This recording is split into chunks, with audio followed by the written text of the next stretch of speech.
సరే ఒకసారి బాలకోటే గారు అది చెప్పాలి. సరే వచ్చిన తర్వాత మాట్లాడదాం. బాలకోటే గారు, వాసుదేవ్ గారు, బాలకోటే గారు చెప్పండి. మీరన్నది జరిగినా జరగవచ్చు. ఎందుకంటే రాజకీయాల్లో అన్ని సాధ్యమే, అసాధ్యం అంటూ ఏది ఉండదు. అసాధ్యం అంటూ ఏదో ఉండదు.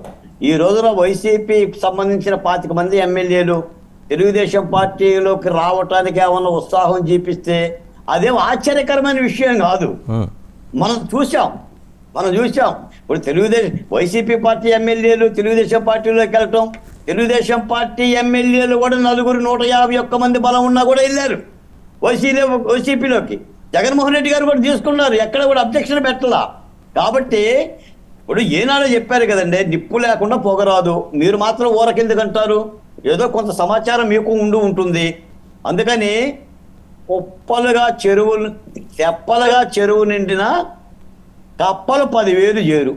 ఎక్కడ నీళ్లుంటే అక్కడ పోవటం అనేది వాళ్ళకుండా నైజం. ఇప్పుడు మా వెంకటేశ్వర రెడ్డి గారికి తెలుసో తెలియదు కానీ మనం చూస్తున్నదే. ఇప్పుడు తెలుగుదేశం పార్టీ ఎమ్మెల్యేలకు సీట్లు మీరు ఇవ్వలేదా?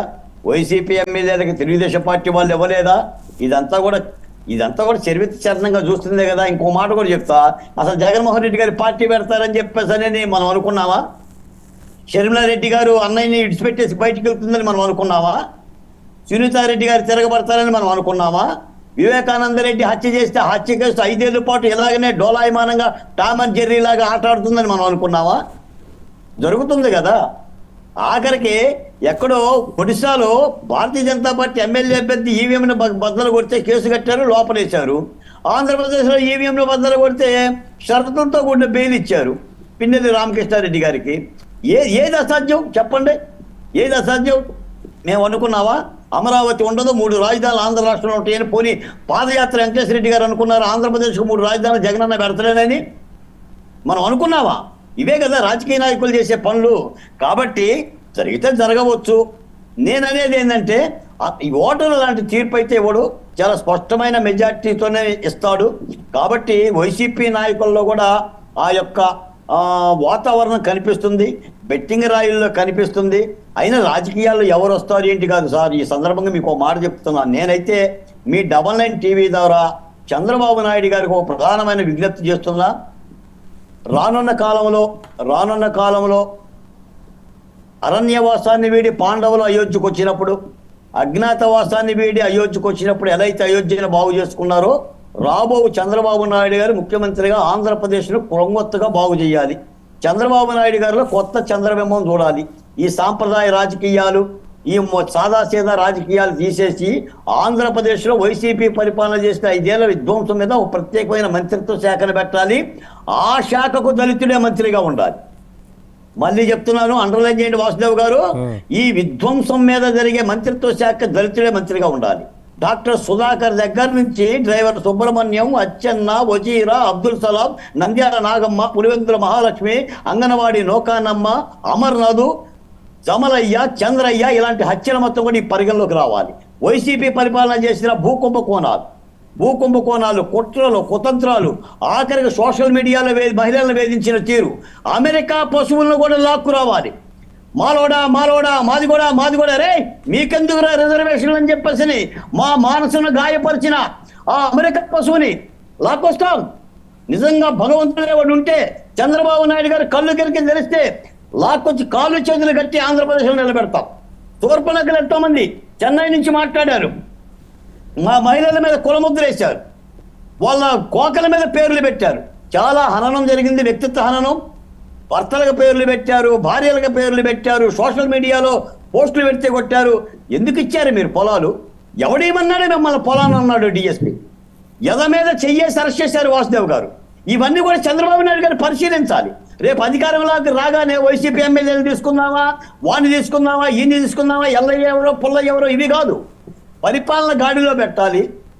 ఆంధ్రప్రదేశ్ 5 ఏళ్ళుగా పడిన వేదనలకి పరిష్కారాలు చేయాలి. నాకు దాదాపు రోజుకు 150-200 మెసేజ్లు వస్తాయి. రేపు చంద్రబాబు నాయుడు గారు వచ్చిన తర్వాత బాలకోటయ్య గారు మీరే ఆయనకి ఈ వేదనల మీద కూడా మనం మెమోరాండం ఇవ్వాలి, పరిపాలన మీద దృష్టి పెట్టాలి వాసుదేవ్ గారు. అలా ప్రజలు కాంక్షిస్తారు. మళ్ళీ యథా రాజా తదా ప్రజలాగా వైసీపీ ఎమ్మెల్యేలు తీసుకుందామా లేదా పలానా పార్టీ ఎమ్మెల్యేలు తీసుకుందామా? నేను ఒక ప్రశ్న అడుగుతాను బాలకోటయ్య గారు. ఈరోజు అంటే ఈ వేల్టి వరకు మీరు ఆయన్ని కలిసిన సందర్భాలన్నీ మీకు తెలుసు. రేపు పొద్దున అధికారంలోకి వచ్చిన తర్వాత అదే వాతావరణం అక్కడ ఉంటుందని మీరు అనుకుంటున్నారా ఆయన దగ్గర? మారాలనే కోరుకుంటున్నాం వాసుదేవ్ గారు. మీకు తెలియదు ఏముంది చంద్రబాబు నాయుడు గారి గురించి? మీకు నాకు తెలియదు ఏముంది? కాకపోతే కొత్తదనం కోరుకుంటున్నాం. ఆయన గారు కూడా చాలా సందర్భాల్లో చంద్రబాబు నాయుడు కొత్త పరిపాలన చూస్తారని ఆయన కూడా పదే చెప్పారు. చాలాసార్లు చెప్పారు. వేదనలు కూడా మారాయించాం కదా. ఆయన ఇంతకు ముందు అధికారం చేపట్టక ముందు కూడా ఇలాగే చెప్పారు, నేను మారాను అని చెప్పారు. 3 సార్లు చెప్పారు. అట్లా 3 సార్లు అధికారం తీసుకున్నారు. ఆ మార్పు దిశగా అడుగైపోతే చంద్రబాబు నాయుడు గారు మళ్ళీ ఆయనకి మంచి జరగదండి. ఇప్పుడు మీరు అన్నారు 23 మంది ఎమ్మెల్యేల గతంలో తీసుకున్నాడు చంద్రబాబు నాయుడు గారు తెలుగుదేశంలోకి. ఫలితం ఏమైంది? జగన్మోహన్ రెడ్డి గారు దాన్నే టార్గెట్ చేసి రాజకీయంగా ఇబ్బంది పెట్టాడు కదా. మళ్ళీ వైసీపీ ఎమ్మెల్యేల దగ్గరికి తీసుకుంటే ఆఖరికి మొన్న ఎన్నికల్లో కొంతమందిని తీసుకున్నారు. నా దృష్టిలో అది కూడా తప్పిదమే. అంటే చెప్పక తప్పదు. నేను తెలుగుదేశం పార్టీ చంద్రబాబు నాయుడు గారి యొక్క మెప్పు కోసం నేను మాట్లాడుతున్నా. ఇప్పుడు రాజకీయంగా మాట్లాడాలి, సమాజంగా మాట్లాడాలి, హితవుగా చెప్పాలి, తప్పని చెప్పాలి. ఆ జగన్మోహన్ రెడ్డి గారు తప్పు చేస్తేనే, చంద్రబాబు నాయుడు గారు తప్పు చేస్తేనే చెప్పగలిగినప్పుడే పౌర సమాజం. మేము అలాగనే చెప్పాం కాబట్టే ఇంకా నా మెడలో ఈ బులు కండువా ఉంది. ఇంకా ఈ బుడు కండువా అంటేనే నాకు ప్రేమ. నేను అంబేద్కరిజంతోనే మాట్లాడుతున్నా. అందుకని తప్పనిసరిగా ప్రక్షాళన పరిపాలన కావాలి. ప్రజలు అదే ఆశిస్తున్నారండి. నేను ఒక మాట మాత్రం చెప్తాను వాసుదేవ్ గారు. ఆంధ్ర రాష్ట్రం చాలా అసలు ఉద్యోగాలు లేకుండా, ఉపాధి లేకుండా అలసిపోయింది. మా దళిత బహుజన కులాలు కూడా దీనావస్థలో సంక్షేమ పథకాలు లేకుండా ఎదురు చూస్తున్నారు. వీటన్నిటి కూడా సూపర్ 6 పథకంతో పాటు అటు పోలవరం కానీ, అమరావతి కానీ, పరిశ్రమలు కానీ, వీటితో పాటు కూడా ఈ ఆవేదనల మీద కూడా ఏదైనా మంత్రిత్వ శాఖను పెట్టి చంద్రబాబు నాయుడు గారు ఒక కొత్త తరం పరిపాలనని, కొత్త తరం చంద్రబింబాన్ని అటు లోకేష్ గారు కానీ, చంద్రబాబు నాయుడు గారు చూపించాల్సిన అవసరం ఉంది. కూటమిలో జనసేన కానీ, తెలుగుదేశం పార్టీ కానీ. ఎందుకంటే రానున్నది కూటమి ప్రభుత్వమే, ఒక తెలుగుదేశం పార్టీ ప్రభుత్వం అని నేను కూడా అనుకోవట్లా. ఎందుకంటే ఇప్పటికే నాయకులు ప్రకటించారు ఆంధ్రప్రదేశ్లో ఏర్పడబోయేది కూటమి ప్రభుత్వం. 3 పార్టీలు కలిసిన ప్రభుత్వం. తప్పనిసరిగా ఈ 3 పార్టీలు కూడా పూర్తి స్థాయి న్యాయం జరిగే విధంగా, మళ్ళీ తెలుగోడి యొక్క గౌరవాన్ని కాపాడే విధంగా పరిపాలన ఉండాలనేదే మా ఆశ.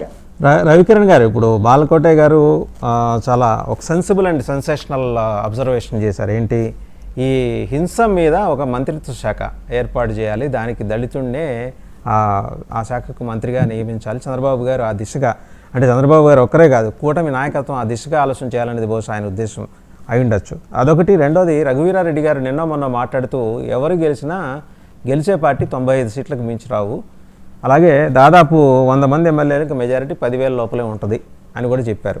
చాలా సీనియర్ లీడర్ ఆయన, కాంగ్రెస్ పార్టీ పూర్వ అధ్యక్షులు. మీరేమంటారు? వాసుదేవన్ గారు, ఇందాక వెంకటేశ్వర రెడ్డి గారు చంద్రబాబు నాయుడు గారు ఎక్కున్నారు, పవన్ కళ్యాణ్ గారు ఎక్కున్నారు, లేకపోతే పలానా ఎప్పుడు వస్తారు చెప్పండి. వారికి చెప్పేది ఏంటంటే, సరే వీళ్ళ మీద ఎటువంటి కోర్టు నిర్బంధం లేదు, కోర్టులకి వాళ్ళు చెప్పక్కర్లేదు, చెప్పుకోవాలంటే వాళ్ళ కుటుంబ సభ్యులకి, వాళ్ళ పార్టీ వాళ్ళకి చెప్పుకుంటారు నచ్చితే. సో వాళ్ళు ఎక్కడికన్నా వెళ్తారు, ఎప్పుడన్నా వస్తారు, ఏదన్నా చేస్తారు, వాళ్ళకి ఇబ్బంది లేదు. అయితే ప్రజాస్వామ్యంలో ఉన్నారు, ప్రజాస్వామ్యంలో రాజకీయ పార్టీలో ఉన్నారు, చెప్పుకోవాల్సిన అవసరం లేదంటే కుదరదు. సరే, ఓకే. నేనైతే ఏంటంటే, ఎవరికైతే కోర్టు నిర్బంధాలు ఉన్నాయో, కోర్టు చెబితేనే వెళ్ళాలో, వాళ్ళు ఆ కోర్టులో మొత్తం ఐటరీ ఇవ్వాలి. ఎక్కడికి వెళ్తున్నారు, ఏ హోటల్లో ఉంటున్నారు, ఏ ఫ్లైట్ ఎక్కుతున్నారు, ఎప్పుడు వస్తారు, ఎప్పుడు నిలవాలి. సో వాళ్ళకి శాఖ న్యాయపరమైన చిక్కులు ఉన్న వాళ్ళకి కూడా వాళ్ళు చెప్పుకోవాలి. న్యాయపరమైన ఎటువంటి అడ్డంకులు లేని వాళ్ళు ఎందుకు చెప్పుకోవాల్సిన అవసరం అయితే వాళ్ళకి లేదు. దాన్ని నచ్చితే చెప్తారు, లేకపోతే లేదు, అది వేరు. మీకున్నటువంటి సమస్యని ఎదుటి మీద రుద్దేసి, అదే మేము చెప్పాం కాబట్టి మీరు చెప్పండి అంటే ఎలా కుదిరితే అది కుదరదు. మేము చెప్పాం కాబట్టి చెప్పట్లేదు. ప్రజలు ఓట్లేసిన ప్రజలకు చెప్పాలి కదా, ఎక్కడికి వెళ్ళావు, రాజకీయ పార్టీగా ఏ నిర్ణయం తీసుకుంటున్నావు అనేది ఓట్లేసే పార్టీకి నువ్వు ఎక్కడికి వెళ్ళావు ఏందనేది అందుబాటులో ఉండాలి, చెప్పాలా లేదా? ఇంకోటి లేదంటున్నారు మీరు ఇండైరెక్ట్ గా మీరు ఏమంటున్నారంటే మా ఇష్టం మేము చెబితే చెబుతాం, లేదా లేదంటున్నారు. సరే ఆగండి, మీరు అన్నారు, చెప్పాం, అయిపోయింది కదా.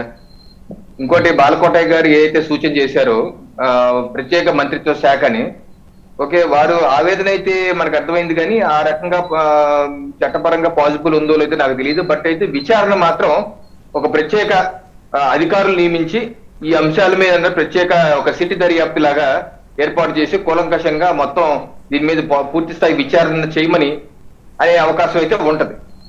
సో ఆ రకంగా ఒక సిట్ చేస్తే దాని మళ్ళీ న్యాయపరమైన సమీక్షలు కూడా ఉంటాయి తప్పనిసరిగా. మరి ఎక్స్ పార్టీ వాళ్ళు